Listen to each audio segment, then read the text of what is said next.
Kan Indonesia itu punya cadangan 30% nikel di dunia. Artinya berapa ton? 21 juta ton. Smart viewers, ini dia pemenang untuk episode sebelumnya.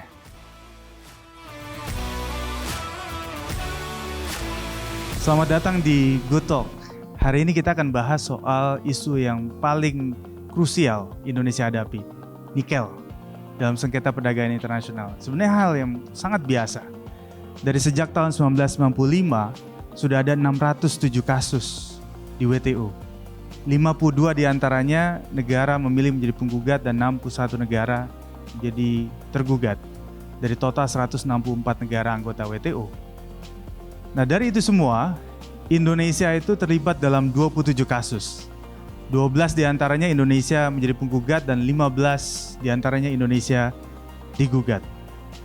Dan Indonesia sempat melakukan 4 kali banding dan 2 diantaranya kita menang. Salah satu kasus yang paling fenomenal adalah Tobacco Act. Indonesia menang melawan negara yang sangat adikuasa, Amerika Serikat. Persoalannya sederhana waktu itu. Petani tembakau kita dirugikan atas kebijakan nasional dari Amerika Serikat.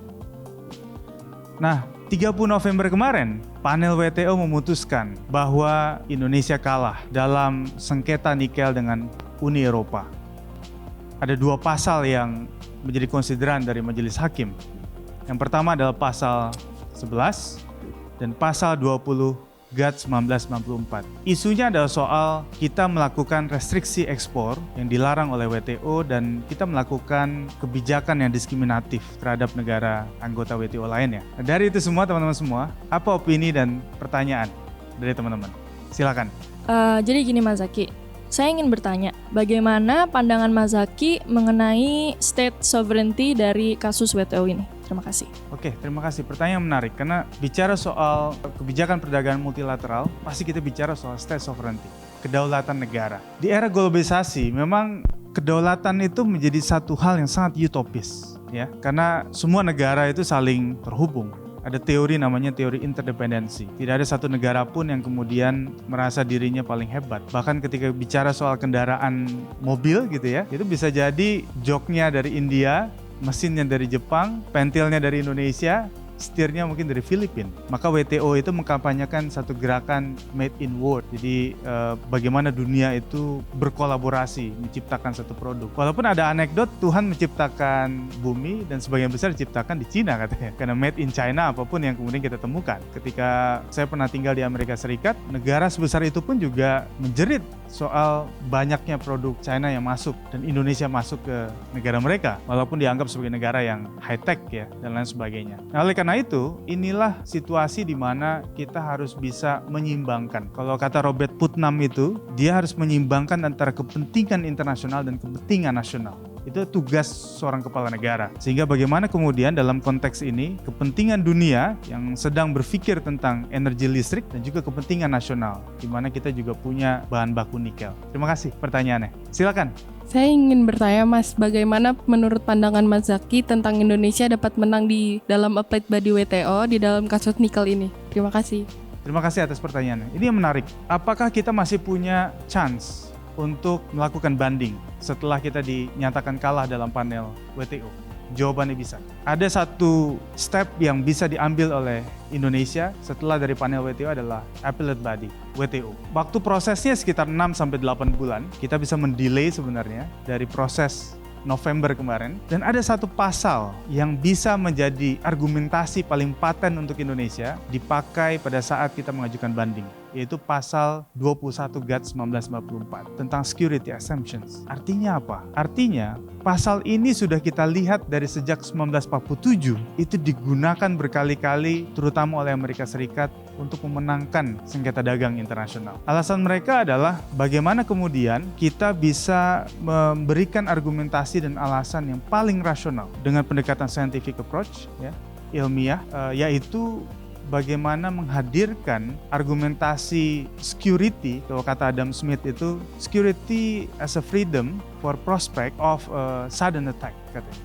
Bahkan PBB itu mengatakan bahwa security itu gak hanya ditafsirkan sebagai war, perang, tetapi juga bisa ditafsirkan sebagai politik, ekonomi, kesehatan, pangan, personal, bahkan komunitas. Jadi nikel ini harus ditafsirkan kepada pasal 21 tadi itu, bahwa dia menjadi satu politik kepentingan domestik kita, ada urusan ekonomi domestik yang kita pikirkan di sana. Karena Indonesia itu punya cadangan 30% nikel di dunia. Artinya berapa ton?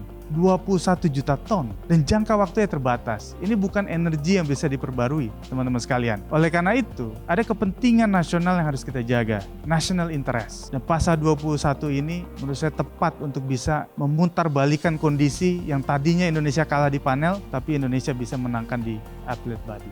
Kira-kira begitu. Oke, silakan. Terkait keputusan panel, bagaimana cara Indonesia melawan keputusan panel WTO dalam menjaga kepentingan negeri, Mas? Terima kasih. Teman-teman sekalian, kita tahu bahwa kesalahan negara kita adalah dari dulu tidak memiliki kapasitas untuk mengolah, shifting dari raw materials menjadi barang yang jadi. Yang kita kemudian terjebak dalam sirkulasi yang terjadi selama ini adalah kita mengekspor bahan mentah ke Uni Eropa, mereka membuat barang jadi, lalu kemudian kita impor dengan harga yang sangat mahal. Akhirnya tidak ada peningkatan ekonomi yang kita dapatkan, baik para pelaku industri maupun negara, kira-kira begitu. Kita jadi ironis melihat ini karena ya sama seperti analogi ketika teman-teman jalan ke luar negeri, beli souvenir dari Walt Disney, ternyata tulisannya Made in Indonesia. Menurut aku, acara Good Talk X Business Law ini sangat membantu aku dalam mengetahui informasi tentang bisnis law. Tadi pembicaranya Mas Zaki juga sangat informatif, jadi aku dari jurusan Maskom juga lebih bisa mengenal hukum perdagangan dari acara ini. Atau kalau teman-teman nonton videonya Raffi Ahmad sama Rafathar dan Cipung, ketika mereka ke Piala Dunia Qatar itu, ya kan, Rafathar itu kan minta macam-macam, beli sepatu lah, beli bola segala macam. Teman-teman tahu, ternyata bola Piala Dunia Qatar itu dibuat di Madiun, di Indonesia. Jadi itu ironi yang kemudian kita hadapi.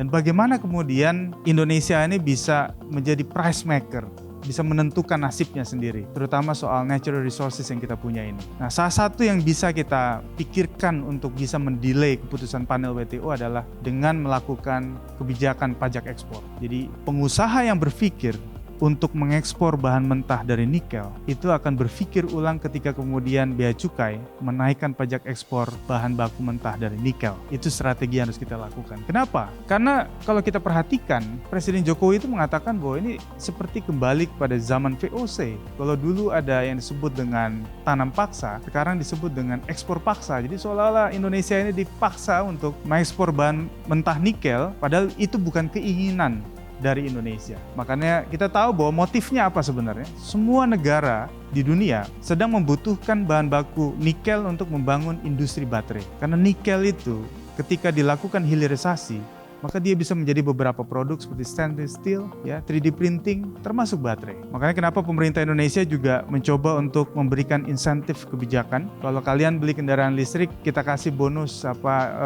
insentif harga 6,5 juta rupiah. Agar apa? Ya agar kemudian ada perubahan cara berpikir tentang climate change misalnya. Karena energi kita yang terbatas. Oleh karena itu, Indonesia mengambil posisi tidak ingin menjadi konsumen lagi, tetapi mulai menjadi produsen, untuk berpikir bagaimana caranya nikel ini bisa mendapatkan satu supply chain yang tepat, hilirisasi yang tepat, agar keuntungan ekonomi yang besar itu bisa kita dapatkan ke depannya. Dalam perdagangan internasional, yang perlu ditekankan adalah bagaimana hubungan yang fair dari semua negara. Kita tahu bahwa ada klasifikasi multilateral, regional, bilateral, bahkan unilateral. Tetapi dari itu semua, yang kita ingin ciptakan adalah agar semua negara yang terlibat dalam perdagangan internasional itu bisa merasakan dampak dan manfaat yang besar dari sebuah transaksi dan interaksi perdagangan internasional. Oleh karena itu, kita akan terus berjuang pastinya di kasus nikel ini untuk memastikan kepentingan Indonesia bisa berdaulat dalam menentukan kebijakan dalam negerinya. Yang gue dapetin dari Good Talk hari ini adalah gue sangat makin mengerti dari WTO itu apa, Appellate Body Proceedings apa, dan pun sejarahnya dengan Indonesia dan seluruh hal-hal yang terkait. Jangan lupa ikuti episode-episode selanjutnya dari Good Talk. Terima kasih.